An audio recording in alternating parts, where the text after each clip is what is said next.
মাহৰ দাইলৰ সৈতে খাহীৰ তেল লগতে আছে অমিতাৰ খাৰ আলু পিটিকা আদা দিয়া সৰু মাছ আৰু আৰি ভকুৱা বৰালিৰ টেঙা এই খাদ্য সামগ্ৰীৰ নাম শুনি জিভাৰ পানী নপৰেনে পিছে সেই খাহীৰ মাংস যদি নামনি অসমৰ ৰান্ধনীয়ে ৰন্ধা হয় তাৰ আকৌ সোৱাদেই সুকীয়া হয় ভাত জিৰা ৰাইচ পোলাও মিছা মাছৰ ভাজি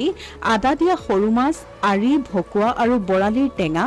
মাহৰ দাইলৰ সৈতে খাহীৰ তেল মিক্স দাইল কলফুলৰ ভাজি ঢেকীয়া ভাজি কল পচলা অমিতাৰ খাৰ পদিনাৰ চাটনি তিলৰ চাটনি সালাড মিঠা দৈ চিকেন চুপ আৰু আলুৰ পিটিকা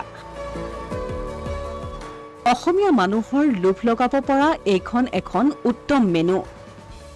পিছে ওপৰত উল্লেখ কৰা খাদ্য সামগ্ৰীৰ তালিকাখন কোনো ৰেষ্টুৰেণ্টৰ নহয়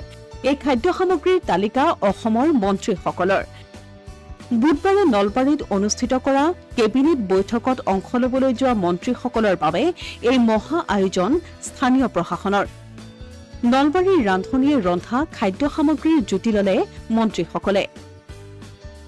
বৰ্তমান চৰ্চিত হৈ পৰিছে এই খাদ্য সামগ্ৰীৰ তালিকাখন